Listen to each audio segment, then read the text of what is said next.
نحمده ونصلي ونسلم على رسوله الكريم اما بعد اعوذ بالله من الشیطان الرجیم بسم اللہ الرحمن الرحیم والمؤمنون والمؤمنات بعضهم اولیاء بعض یأمرون بالمعروف وینہون عن المنکر ویقیمون الصلاة ویؤتون الزکاة ویطیعون اللہ ورسولہ صدق اللہ العظیم وصدق رسولہ النبی الکریم الامین ان اللہ وملائکتہ یصلون علی النبی یا ایہا الذین آمنوا صلوا علیہ وسلموا تسلیما الصلاۃ والسلام علیک یا سیدی یا رسول اللہ وعلی آلک واصحابک یا سیدی یا رحمۃ للعالمین۔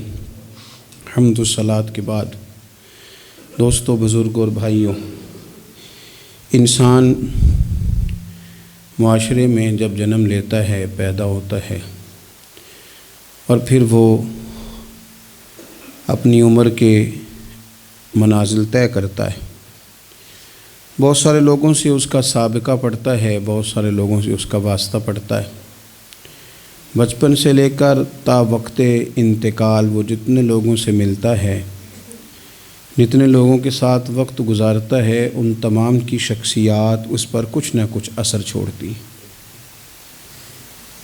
جو بالکل غیر جاندار چیزیں ہیں نا، آپ سمندر کے کنارے بیٹھ جائیں تو آپ کے جسم کو خنکی محسوس ہوگی، ٹھنڈک پہنچے گی، اور آپ آگ کے پاس بیٹھ جائیں گے تو وجود حرارت محسوس کرے گا۔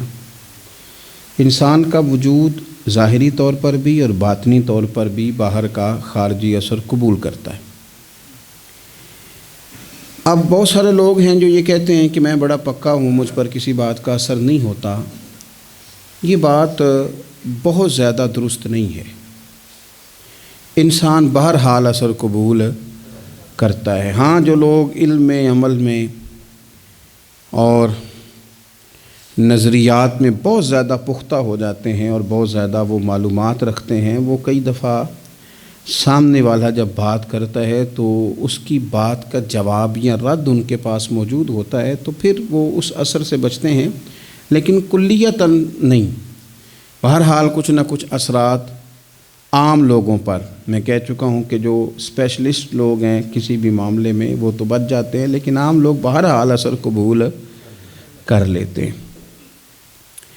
اللہ تبارک و تعالیٰ نے نا اپنے بندوں کی اس کمزوری پر بھی اپنے بندوں کو یہ رہنمائی کی ہے کہ چونکہ تم نے اثر قبول کرنا ہے، لہذا اس طرح کرنا کہ صالح نیک لوگوں کی صحبت میں بیٹھنا، اور جو برے لوگ ہوں ان سے خود بخود پرہیز کرنا، ان کے پاس ہی نہ جانا۔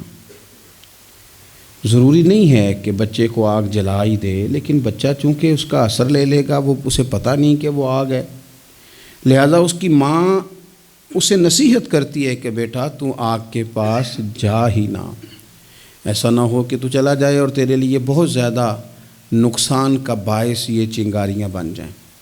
اللہ تبارک و تعالیٰ نے نا ہمیں صالحین کی صحبت اختیار کرنے کا کہا اور برے لوگوں سے بچنے کا کہا، اور اگر قرآن مجید کی زبان میں سادہ ترجمہ کیا جائے تو ایک قوم کے پاس بیٹھنے کو کہا اور 2 مرتبہ پرہیز کا کہا۔ صراط الذین انعمت علیہم، ان لوگوں کے رستوں پہ چلو جو انعام یافتہ ہے، وہ ایک گروہ بتایا، اور غیر المغضوب علیہم ولا الضالین، ان سے بچو جن پر غضب ہوا اور وہ جو رستے سے بھٹک گئے، گمراہ ہو گئے۔ پرہیز کی باری آئی تو 2 لوگ بتائے، بھٹکے ہوئے سے بھی بچنا، اور جو فضل والے نہ ہوں، غضب والے ہوں، ان سے بھی بچنا۔ تو صالح صحبت، اچھی صحبت، نیک لوگوں کے ساتھ اٹھنا بیٹھنا۔ قرآن مجید کی سورہ توبہ میں اللہ کریم ارشاد فرماتے ہیں والمؤمنون والمؤمنات بعضهم اولیاء بعض، مومن مرد اور مومن عورتیں ایک دوسرے کے مددگار ہیں، دوست ہیں، مددگار ہیں۔ کیا مدد کرتے ہیں؟ وہ مالی مدد کرتے ہیں، ان کو معاشی طور پر سپورٹ کرتے ہیں؟ نہیں، ارشاد فرمایا یأمرون بالمعروف وینہون عن المنکر، وہ نا بھلائی کا حکم دیتے ہیں اور برائی سے منع کرتے ہیں، یہ والی مدد کرتے ہیں ایک دوسرے کی، یہ مومنوں کا کمال ہے۔ اور پھر وَيُقِيمُونَ الصَّلَاةَ وَيُؤْتُونَ الزَّكَاةَ، وہ نماز صحیح ادا کرتے ہیں اور زکوٰۃ بھی ٹھیک ادا کرتے ہیں۔ وَيُطِيعُونَ اللَّهَ وَرَسُولَهُ، اللہ کی بھی اطاعت کرتے ہیں اور اللہ کے رسول کی بھی اطاعت کرتے ہیں۔ ان کی مدد یہ ہے ایک دوسرے کے لیے کہ وہ بھلائی کا حکم دیتے ہیں، برائی سے منع کرتے ہیں، مل کے نمازیں پڑھتے ہیں، زکوٰۃ ادا کرتے ہیں، اللہ اور اس کے رسول کی اطاعت کرتے ہیں۔ فرمایا اولئک سیرحمہم اللہ، قربان جائیں، کیا انداز کریمانہ ہے رب کریم کا۔ فرمایا یہ وہ لوگ ہیں جن پر اللہ ضرور رحم فرمائے گا، جن پر اللہ اپنے فضل سے ضرور رحم کرے گا، اللہ ضرور رحمت کرے گا ان لوگوں پر، اس لیے کہ یہ ایک دوسرے کے مددگار ہیں۔ ان اللہ عزیز حکیم، اور بے شک اللہ غالب حکمت والا ہے۔ ایک دوسرے کی مدد خیر کے کاموں میں کرنی چاہیے۔ نبی کریم صلی اللہ تعالیٰ علیہ وسلم نے فرمایا کہ اپنے بھائی کے مددگار بن جاؤ، چاہے وہ ظالم ہو یا مظلوم ہو۔ فوری طور پر انسانی ذہن میں سوال اٹھتا ہے کہ یا رسول اللہ صلی اللہ تعالیٰ علیہ وسلم، یہ مظلوم کی مدد تو سمجھ میں آتی ہے، ظالم کی مدد کیسے کریں؟ تو اللہ کے حبیب علیہ الصلوۃ والسلام دیکھیں کتنا نفسیات کے قریب، کتنا آسان کر کے، کتنا انسانی سطح جس کو بڑی جلدی قبول کرے، اس طرح حضور نصیحت فرماتے، یا رسول اللہ صلی اللہ تعالیٰ علیہ وسلم یہ بھلا ظالم کی مدد کیسے کریں؟ تو حضور نے فرمایا اسے ظلم کرنے سے روک دو، یہی تمہاری اس کے لیے مدد ہے۔ تم اسے سمجھاؤ کہ یہ بات غلط ہے، تم اسے کہو کہ تم زیادتی پر ہو، تم اسے کہو کہ تم غلط بات پہ اڑ گئے، تم اسے سمجھاؤ کہ جس رستے کے تم مسافر بنے ہو یہ رستہ ٹھیک نہیں ہے، یہ تمہاری مدد ہوگی اس کے لیے۔ تم اپنے دوست کو، بھائی کو، عزیز کو، رشتہ دار کو قائل کرو کہ وہ غلط کام نہ کرے، یہ تمہاری مدد ہے اس کے لیے۔ تم مددگار بن گئے اپنے اس بھائی کے۔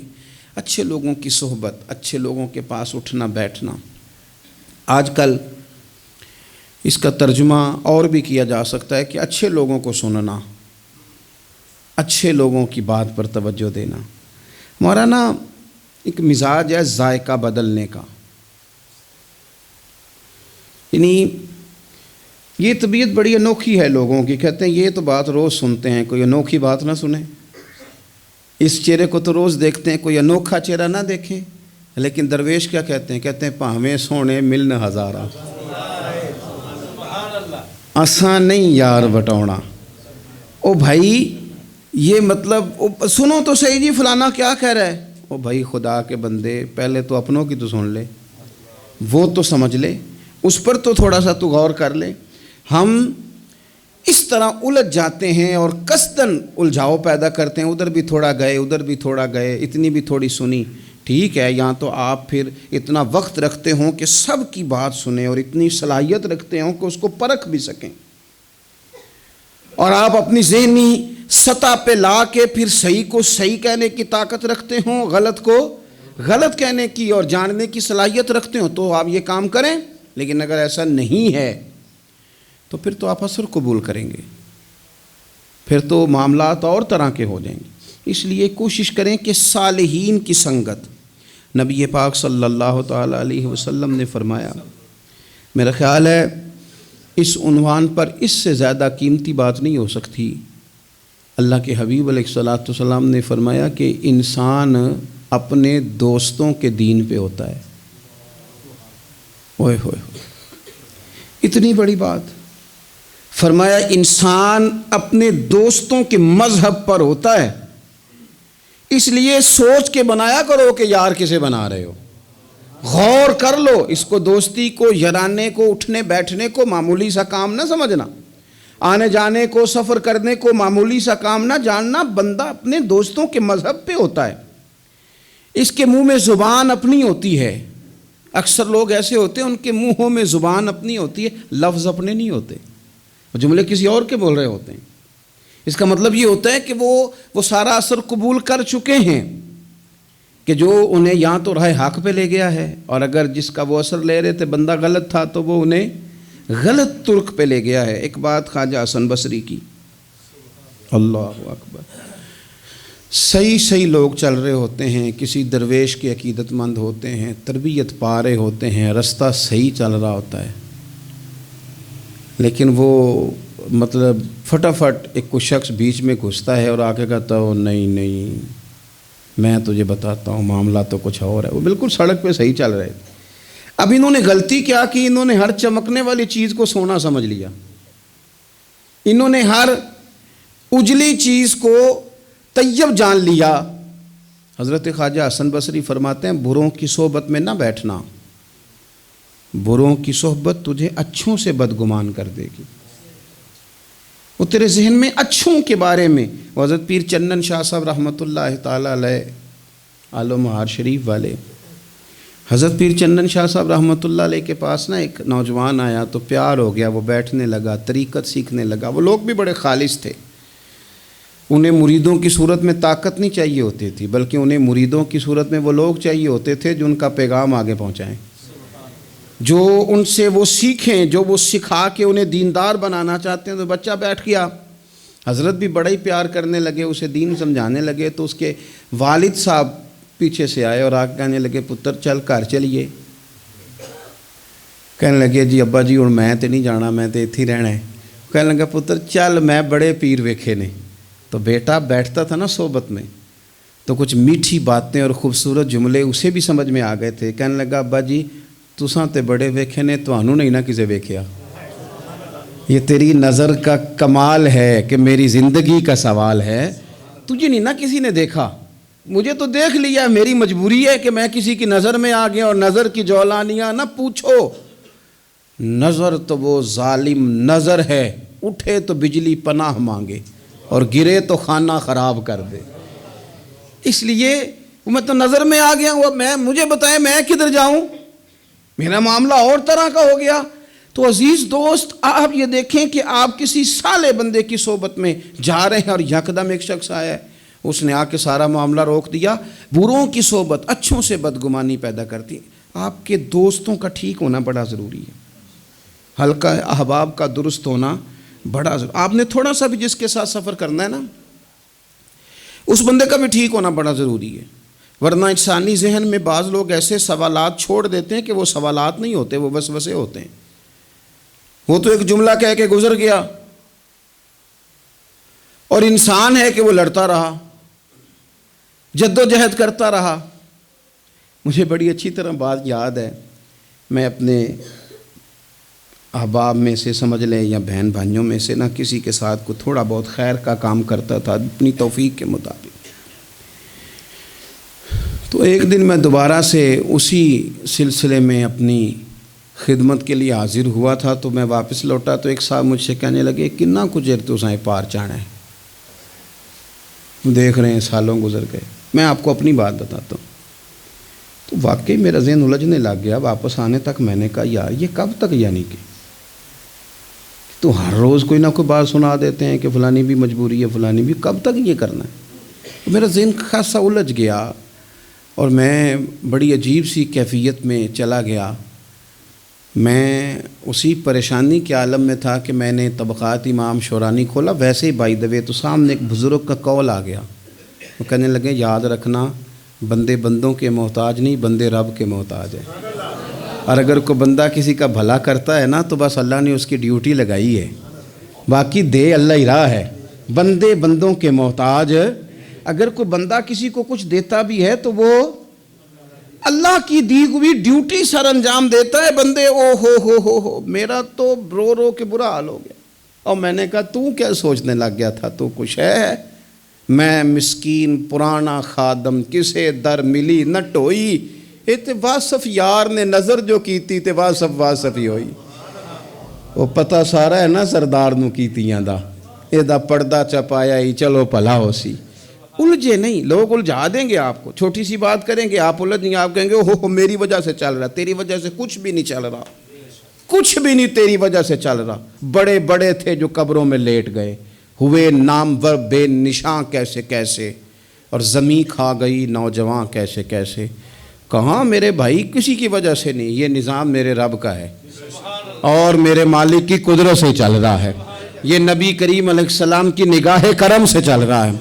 اس لیے الجھے نہیں، آپ کو لوگ الجھائیں گے، کہیں گے کب تک جی آپ تو فلانا تو بس ایسے ہوگا، نہ الجھے نہیں، کبھی نہیں الجھیں۔ سنیں، ہمارے ارد گرد کے حلقہ یا احباب کا ٹھیک ہونا اتنا ضروری ہے، اتنا ضروری ہے کہ داتا گنج بخش علی اجویل رحمۃ اللہ علیہ فرماتے ہیں کہ مکہ معظمہ میں ایک شخص طواف کعبہ کر رہا تھا۔ بڑے سارے لوگ کہہ دیتے ہیں دعا میں یاد رکھنا، دعا میں یاد رکھنا، تو وہاں نا اپنی طلب اتنی زیادہ ہوتی ہے کہ وہ بندہ مطلب خزانے کے سامنے کھڑا ہے تو وہ کہتا ہے یہ بھی اپنے لیے لے لوں، یہ بھی اپنے لیے لے لوں، یہ بھی اپنے لیے لے لوں۔ ہوتے ہیں کچھ لوگ جن کو مطلب جو نظروں سے ہٹتے نہیں تو بندہ ان کے لیے دعا کرتا ہی رہتا ہے، لیکن زیادہ نہیں، میں آپ کو صحیح کہہ رہا ہوں، کم لوگ ہوتے ہیں۔ آج ہم جاتے ہیں بڑا مشکل سے سفر کر کے حرم شریف میں، لیکن بڑی آسانیاں، جہاز کا سفر ہے، بہت ساری آسانیاں، تو ایک بندہ 6 ماہ سال پیدل اس نے سفر کیا اور حرم شریف پہنچا، وہاں اس نے دعائیں مانگنی، اب اسے کوئی اور یاد آتا ہے، وہ تو بھائی خرچ ہو گیا، اس کا تو وجود تھکن سے چور ہو گیا۔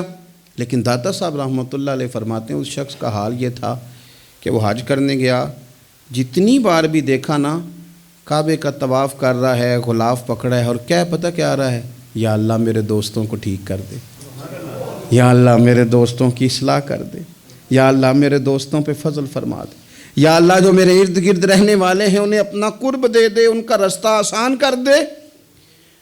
وہ کہتے ہیں ایک درویش سے نہ ہی رہا گیا، اس نے کہا خدا کے بندے کچھ اپنے لیے بھی مانگ، جتنی دفعہ تجھے دیکھا ہے تو کہتا ہے یا اللہ میرے دوست ٹھیک کر دے، میرے دوست ٹھیک کر دے۔ وہ کہنے لگا تمہیں پتہ ہی نہیں، یہ بھی میں اپنے لیے ہی مانگ رہا ہوں۔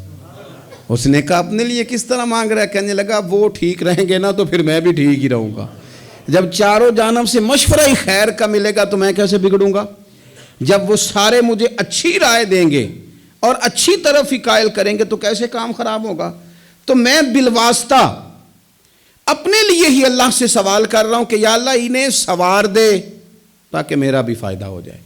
اپنے حلقہ اثر میں ایک تو خود اچھی بات کریں، بری نہ کریں، اور دوسرا نا کوشش کریں کہ ایسے لوگوں کے پاس جا کے بیٹھیں، اور جا کے بیٹھنے کے لیے بھی نا انسان کا پہلے ارادہ، پہلے نیت۔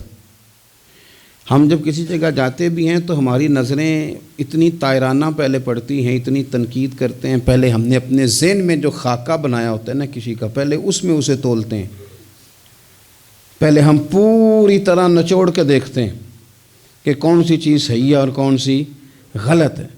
اس ذائچے میں اگر کوئی پھر بھی پورا اتر آئے، پھر بھی اس کی کہی ہوئی باتوں کو اس ذوق سے قبول نہیں کرتے۔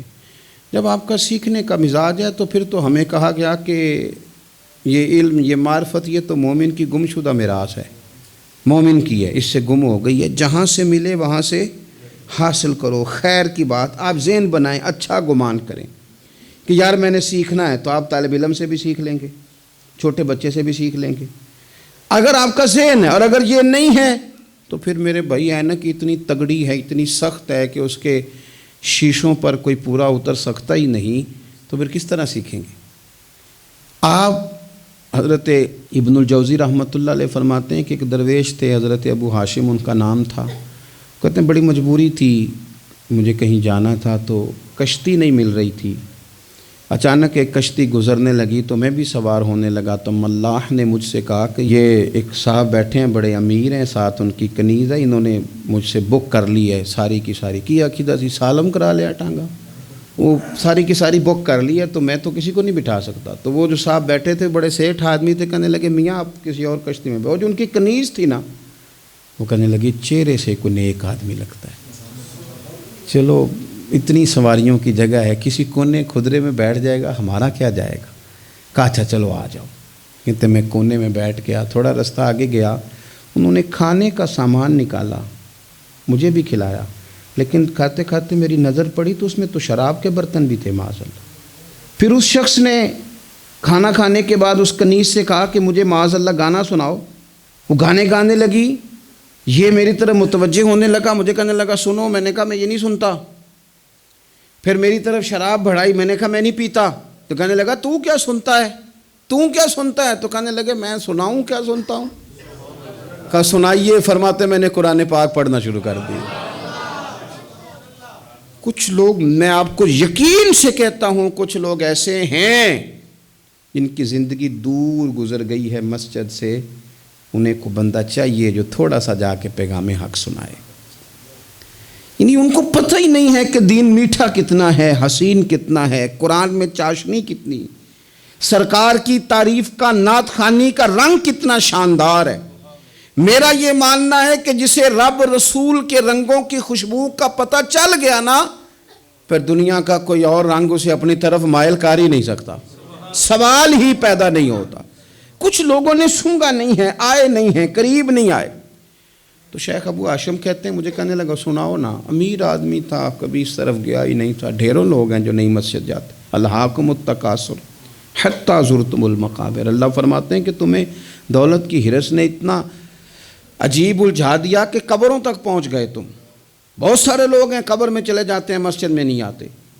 تو کہتے ہیں میں نے اسے چند آیتیں سنائیں، اس کی تو کیفیت ہی بدل گئی۔ کہنے لگا مولانا زندگی بڑی گناہوں میں گزری ہے، اب توبہ کر لوں تو مالک معاف کر دے گا؟ کارنامے خطرناک ہیں، پیچھے رجسٹر کالا سیاہ، معافی ہو جائے گی۔ دولت بڑی تھی تو پھر ہم نے بھی شراب کباب شباب میں اڑا دی ساری، معاف کر دے گا؟ تو کہتے ہیں میں نے کہا ہو بندے کے آنے کی دیر ہے، اس کی رحمت تو فوراً ہی قبول کر لیتی ہے۔ ویسے بھی عدل کریں تے تھر تھر کمبن، اونچیاں شانہ والے تجھے فضل کریں تے پھر تے بخشے جامن میرے جے منہ کالے۔ کہتے اس نے اس کنیز کو آزاد کیا، دولت اللہ کی راہ میں خیرات کی، 40 سال میرے ساتھ رہا۔ پھر میں نے اس کی زبان سے سوائے خیر کے جملہ نہیں سنا، ایک کی بات کرتا تھا، کہتا تھا شیخ کاش آپ مجھے تھوڑا پہلے مل جاتے، زندگی سے یہ گلہ ہے کہ تو ذرا دیر سے ملا ہے، پہلے مل جاتے نا تو شاید میری زندگی کچھ اور دن بن جاتے، تھوڑی دیر اللہ والے کی صحبت۔ آپ فرماتے ہیں پھر وہ 40 سال کے بعد میرے سامنے انتقال ہوا، میں نے ہی دفن کیا، میں نے ہی قبر میں اتارا، جنازے کا اہتمام بھی میں نے ہی کیا۔ میرا یار تھا، دل لگ گیا تھا، پیار ہو گیا تھا، میں پریشان رہتا۔ ایک دن خواب میں مل کے مجھے کہنے لگا فکر نہ کر، میں نے اپنے رب کو بڑا ہی مہربان پایا ہے، میں نے اسے بڑا کریم پایا ہے، معاف کرنے والا پایا ہے، درگزر کرنے والا پایا ہے، اس نے فضل فرما دیا، میرے گناہوں پر اس کے عفو و درگزر کا قلم چل گیا ہے، اور میرے حق میں جو فیصلہ آیا ہے وہ رحمت والا ہی آیا ہے، فضل والا ہی فیصلہ آیا ہے۔ عزیز دوستو، تھوڑی دیر کسی نیک آدمی کی صحبت، ایک تو یہ ہے کہ وہ صحبت تقوی کی طرف مائل کرے گی، تو برے آدمی کی صحبت نا آپ کی طبیعت میں ہیجان پیدا کرے گی، ہیجان۔ وہ لوگ ہی ہوتے ہیں جو مل کے کہتے ہیں چھوڑ ساری دنیا داری ہے، پیسے ہوں تو سارے ٹھیک ہیں، یہ لوگ ہی ہیں جو یہ سبق بھی پڑھاتے ہیں، وہ لوگ ہی ہیں وہ کہتے ہیں چھوڑ یار، کون سے درویش، کون سے مولوی، کون سے دیندار، سب اسی طرح کے ہی ہیں، یہ لوگ ہی ہیں جو کہتے ہیں چھوڑو میاں تم کس چکر میں پڑ گئے، ابھی تو اتنی عمر پڑی ہے۔ یہ سب چیزیں ہیں۔ ہمارے صاحب رحمۃ اللہ علیہ ارشاد فرمایا کرتے تھے کہ بڑے بڑے گھروں کے مہمان نہ بننا، ورنہ بڑے بڑے اونچے اونچے مکان تمہارا بھی دل چاہے گا، کبھی میرا بھی اس طرح کا گھر ہو جائے نا۔ بڑے بڑے اونچے اونچے منصب دار لوگوں کے پاس نہ جانا، ورنہ تمہارا خیال بڑھے گا۔ دعوت کے لیے جانا، پیغام حق کے لیے جانا، وہ معاملہ ایک الگ ہے، لیکن اس شوق سے جانا کہ یہ بڑا آدمی ہے، فرمایا تمہارے لیے مشکل ہو جائے گی۔ تمہارا دل کہے گا کہ تو اتنے بڑے گھر میں کیوں نہیں رہ سکتا۔ اور پھر میں نے یہ بھی دیکھا ہے کہ بڑے بڑے خیر والے لوگ تھے لیکن صحبت بری مل گئی، لوگ نہیں ٹھیک مل سکے، مشیر نہیں ٹھیک مل سکے، معاونین نہیں ٹھیک مل سکے، رستے میں رہ گئے۔ صحیح بخاری میں ایک بادشاہ کا واقعہ ہے، بادشاہ کا۔ میں نے جب اسے پڑھا تو میں حیران ہی رہ گیا کہ یہ جو مشیر وزیر ہوتے ہیں یہاں تک لے جاتے ہیں بندے کو۔ وہ ہمارے ایک وزیر صاحب نے تھوڑے دن پہلے کہا ہے، بیچارے نا خبروں میں رہنے کے لیے اس طرح کی شرارتیں کرتے ہیں۔ اس کی وجہ یہ ہوتی ہے کہ ملک کا نظام تو چلتا نہیں، تو پھر وہ چاہتے ہیں کچھ لوگوں کو ادھر الجھا دو تاکہ وہ اصل سے ان کی توجہ ہٹ جائے۔ انہوں نے کہا جی قائد اعظم اسلامی ملک نہیں بنانا چاہتے تھے، تو کون سا بنانا چاہتے تھے؟ پاکستان کا مطلب کیا؟ لا الہ الا اللہ محمد رسول اللہ صلی اللہ علیہ وسلم۔ میں آپ کے جواب میں صرف اتنی بات کہوں گا کہ جو پاکستان بنانے والے تھے نا، وہ آپ کی طرح کے لوگ نہیں بنانا چاہتے تھے، آپ کی طرح کے لوگوں کے حوالے نہیں کرنا چاہتے۔ ہمارے لیڈروں کا یہ حال ہے کہ اس طرح کے لوگوں کو مشیر بنا لیتے ہیں، وزیر بنا لیتے ہیں۔ یہ کتنی رکاوٹ پیدا کرتے ہیں، کتنی تباہی کرتے ہیں۔ دیکھیے بخاری میں موجود ہے، ہرقل بادشاہ نے حضرت ابو سفیان رضی اللہ تعالیٰ عنہ، جو اس وقت ابھی کلمہ نہیں پڑھتے تھے، ان کو بلا کے نبی پاک علیہ السلام کے بارے میں ساری باتیں پوچھی۔ ایک ایک بات اس نے حضور کے بارے میں پوچھی، اور آخر میں یہ بھی پوچھا کہ کیا انہوں نے معاذ اللہ کبھی جھوٹ بولا ہے؟ تو ابو سفیان کہنے لگے نہیں، قربان جاؤں، میری مخالفت اپنی جگہ پہ، لیکن وہ میرے سامنے پیدا ہوئے ہیں، 40 سال کی عمر میں اعلان نبوت کیا ہے، ان کی گود میں بیٹیاں کھیلتے میں نے دیکھی ہیں، ان کے مقدس بال میرے سامنے سفید ہوئے ہیں، محبوب نے جب بھی بولا حق اور سچی بولا ہے۔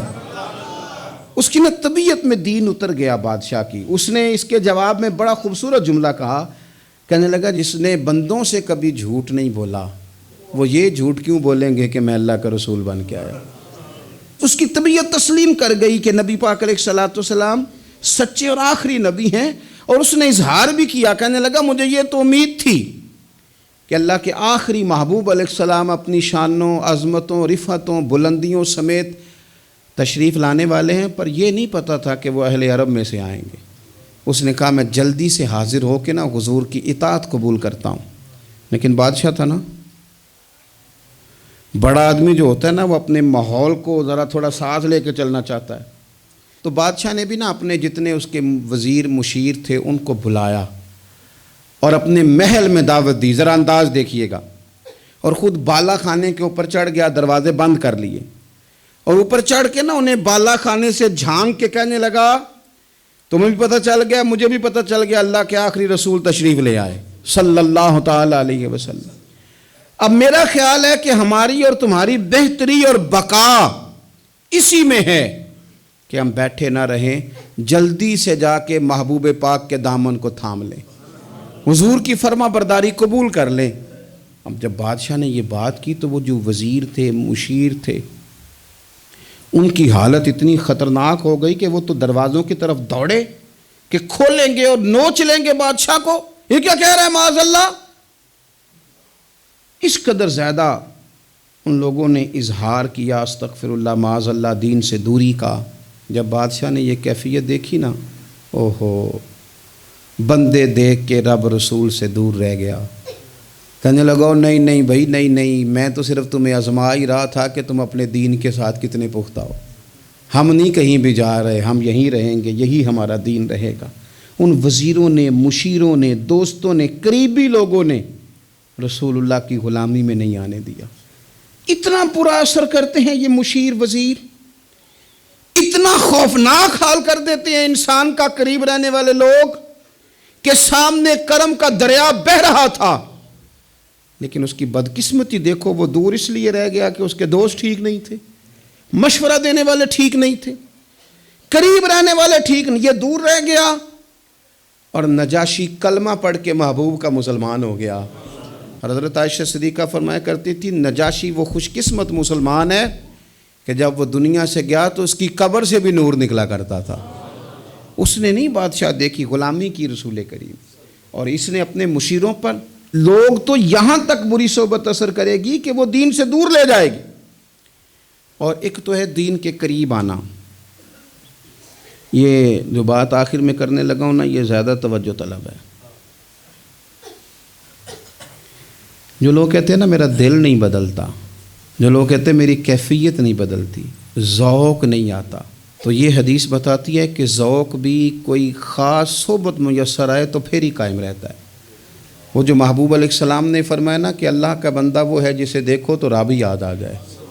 خاص لوگ ہوتے ہیں جن کی صحبت میں بیٹھنے سے انسان کا دل اللہ سے جڑتا ہے، رسول اللہ صلی اللہ علیہ وسلم سے جڑتا ہے، دین پر عمل کرنے کو طبیعت چاہتی ہے۔ ایسے لوگوں کی صحبت کتنی مفید ہے وہ ہمیں اس حدیث سے عکس کرنا ہے۔ حضرت حنظلہ رضی اللہ تعالیٰ عنہ اور مرکز وفا اور اس امت کے ادب اور عشق میں استاد حضرت ابو بکر صدیق رضی اللہ تعالیٰ عنہ، یہ دونوں حضور کی بارگاہ میں گئے، انداز کا اختیار کیا، کہنے لگے یا رسول اللہ صلی اللہ علیہ وسلم، ہمارے دل کی تو کیفیات دو قسم کی ہیں۔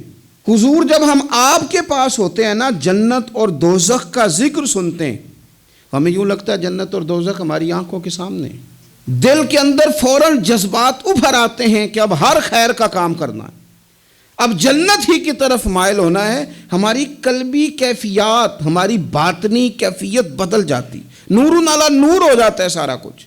لیکن حضور جب ہم آپ کی بارگاہ سے اٹھ کے گھر جاتے ہیں، بال بچوں کے پاس جاتے ہیں، تو پھر وہ حال نہیں رہتا۔ یا رسول اللہ صلی اللہ علیہ وسلم یہ کیا ہے؟ تو محبوب نے کیا فرمایا؟ آپ یقین کریں جو اہل طریقت اور تصوف ہے نا، یہاں ان کی روحیں مچل جاتی ہیں۔ حضور فرمانے لگے حالت ایک طرح کی نہیں رہتی، ہاں اگر تمہاری وہی حالت رہے جو تمہاری میرے پاس ہوتی ہے، اگر کیفیت باطنیہ وہی رہے جو میری بارگاہ میں ہوتی ہے، تو فرمایا تم بستروں میں موجود ہوں اور فرشتے آ کے تم سے سلام کریں، تم ابھی رستوں میں ہو اور فرشتے تم سے ملاقات کریں، اگر تمہاری کیفیت وہ بن جائے جو یہاں ہوتی ہے، اگر تم اسی پر جم جاؤ وہی حالت ہو جائے، تو پھر تو فرشتے گویا آئیں تمہاری زیارت کے لیے، تمہاری ملاقات کے لیے فرشتے آئیں۔ اگر کیفیات بدل جائیں کسی اللہ کے بندے کی بارگاہ میں بیٹھ کر، تو پھر اس کیفیت کو برقرار رکھنے کی کوشش کی جائے، اگرچہ حضور نے فرما دیا کہ کیفیات ایک جیسی نہیں رہتی۔ اور چلو میرے بھائی تھوڑی دیر کے لیے ہی صحیح، جتنی صحبت میسر آئے، شاید اسی لیے امام اعظم ابو حنیفہ رحمۃ اللہ علیہ کی عمر 60 سال سے زیادہ تھی، تو کسی نے پوچھا حضور کتنی عمر ہے؟ فرمایا عمر ہے 3 سال۔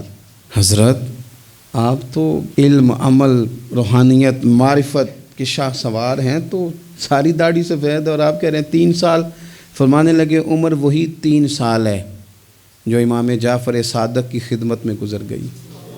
وہ کیفیات جو ان کی بارگاہ میں رہتی تھیں، وہ انداز جو ان کی بارگاہ میں رہتا تھا، جو ان کے پاس ہوتا تھا، وہ پھر کہیں اور میسر ہر مشکل دی کنجی یارو ہاتھ مرداں دے آئی، اور مرد نظر کرے جس ویلے، اوئے ہوئے ہوئے، مرد نظر کرے جس ویلے، مرد نظر کرے جس ویلے، پھر مشکل رہے نہ کائی۔